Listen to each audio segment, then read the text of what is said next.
Pengacara ungkap teka-teki uang 500 juta rupiah dari Ferdy Sambo untuk Bribka RR. Erman Umar, kuasa hukum Bribka RR atau Ricky Rizal, membenarkan adanya pemberian uang 500 juta rupiah dari Ferdy Sambo dan Putri Chandrawati kepada kliennya. Lebih jauh, Erman Umar membeberkan, uang tersebut diberikan Ferdy Sambo karena apa yang telah dilakukan Bribka RR selama ini di Magelang. Namun, dalam penjelasannya, Erman menepis isu yang menyebut uang itu diberikan kepada Bribka RR agar mau mengikuti skenario Ferdy Sambo dalam pembunuhan Brigadir J. Mengenai hal itu, Erman Umar juga menjelaskan soal uang 500 juta rupiah yang sebelumnya heboh disebut upah membunuh Brigadir J. Hal itu ia ungkapkan sembari memaparkan peristiwa di Magelang berdasarkan penjelasan Bribka RR. Peristiwa itu terjadi sehari sebelum pembunuhan Brigadir J terjadi di Duren 3.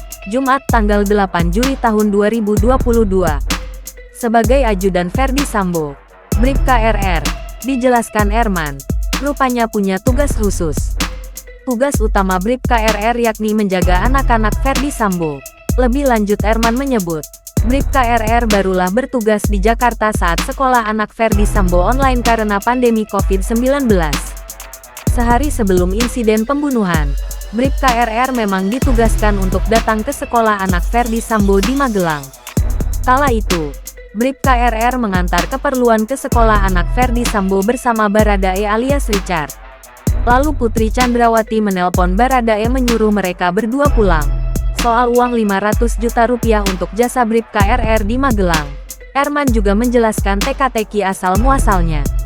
Kata Erman, uang itu diberikan sebagai rasa terima kasih keluarga Ferdy Sambo atas apa yang telah dilakukan ajudannya itu selama ini di Magelang. Erman Umar meluruskan bahwa uang yang diterima kliennya bukan imbalan membunuh Brigadir J.